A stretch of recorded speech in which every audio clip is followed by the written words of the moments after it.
रामदीन काका ने प्रभा के कमरे के बाहर दरवाजे पर खड़े होकर आवाज लगाई। बहुरिया, आपके बाबूजी आए हैं, मिलना चाहते हैं, उन्हें बुला लो अंदर। काका को ही पूरे घर की देख रेख की जिम्मेदारी दी गई थी। प्रभा जब से ब्याह कर इस घर में आई थी तब से ही देखा था। उसके ससुर जी के व्यापार के सिलसिले में घर से बाहर रहने पर सबकी देखभाल करना और घर के साथ साथ घर के लोगों की चिंता करने की जिम्मेदारी भी उन्हीं की थी।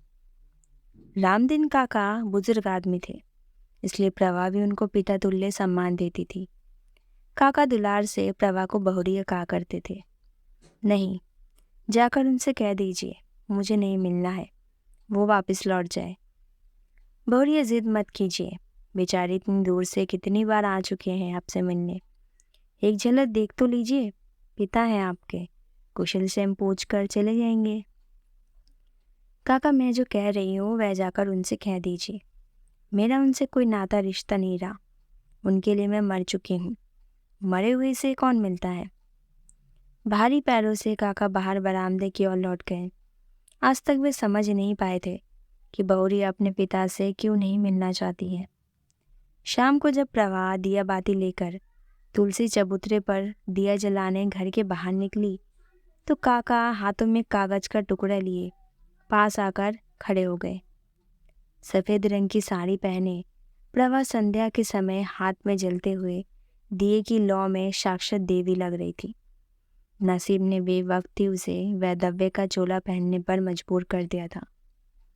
5 साल पहले ही वह लाल जोड़े पहने महावर लगे पैरों से ससुराल की देहरी लांघकर गृह प्रवेश की रीत निभाकर आई थी। लेकिन हाय रे नसीब! क्या बात है काका, कुछ कहना है क्या? नहीं बहुरिया, कहना नहीं है, बस ये देना था आपको। ये चिट्ठी आपके बाबूजी ने दिया था और कहा था कि मैं आपको दे दूँ।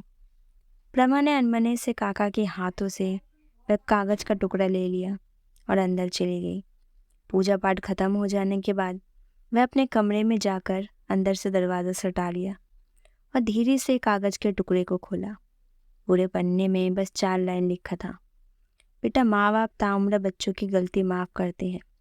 क्या बच्चों का फ़र्ज़ नहीं बनता कि वे अपने माँ बाप की गलत फैसले पर पर्दा डाल दें, उन्हें उनके द्वारा किए गलती को माफ़ कर दे।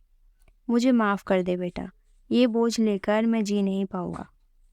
प्रभा कागज के टुकड़े को अपनी मुट्ठी में बींचते हुए फपक पड़ी। उस बंद कमरे में उसके दर्द को समझने वाला कोई नहीं था। आज सब उजड़ जाने के बाद बाबूजी को एहसास हुआ है कि वे गलत थे, लेकिन क्या फ़ायदा? क्या वर्षा जब फसल सूख जाए। प्रभा की झरती आंखों में एक बार फिर अतीत का दर्द झिलमिला गया। हायर सेकेंडरी की परीक्षा में उसने अव्वल स्थान प्राप्त कर पूरे खानदान की लड़कियों में अपना नाम सबसे ऊपर दर्ज करवा लिया था। समूचे गांव में माँ ने मिठाई बंटवाई। प्रभा के पैरों में जैसे पंख लग गए थे। उसे तो पढ़ लिख कर अपने पिता की तरह बैरिस्टर बनना था। शहर के सबसे अच्छे डिग्री कॉलेज में उसका नामांकन हुआ। फिर शुरू हुआ पढ़ाई का सिलसिला। कभी कभार नोट्स लेने देने के सिलसिले में वह अपनी एक सहपाठी के घर जाया करती थी। एक दिन वह बिना झुंझलाहट प्रभा के घर अपना नोट्स वापस लेने आ पहुंचा। फिर क्या था, चाचा ताऊ बुआ सब नाक की तरह फुंकार उठे। प्रभा के साथ उस लड़कियों को देखकर उन लोगों के खड़े नाक कट गए। माँ को बैठक में बुलाया गया और एक फरमान जारी हुआ। ये पढ़ाई छोड़ने का फरमान था। माँ ने लाख मिन्नतें की। उन्होंने सबको समझाया कि ऊंची पढ़ाई में एक दूसरे का सहयोग लेना पड़ता है। कोई सहपाठी घर पर आ गया, इसका मतलब ये नहीं है कि प्रभा के कदम लड़खड़ा गए हैं। प्रभा के रूढ़िवादी परिवार में घटना भूकंप की तरह आया था। उस भूकंप में परिवार के साथ साथ बाबूजी भी हिल गए। बेटी की इच्छा पर सामाजिक प्रतिष्ठा भारी पड़ा। देखते देखते उन्होंने अपने एक मित्र के पुत्र से, जो ऊंचे घराने का इकलौता वारिस था, विवाह तय कर दिया गया। प्रभा की रजामंदी का कोई प्रश्न ही नहीं था। विवाह के दिन तय कर दिए गए। बेचारी अभी उड़ना भी नहीं कि घर वालों ने उसके पंख काट दिए। सारे सपनों को वहीं छोड़ रोती बिलखती वह बाबुल की डेयरी से विदा हो गई। प्रभा का ससुराल नाम का था, जो जेल से कम नहीं था। ससुर जी बड़े कड़े मिजाज के थे। बात बात में बंदूक निकालकर खड़े हो जाना उनका शान था।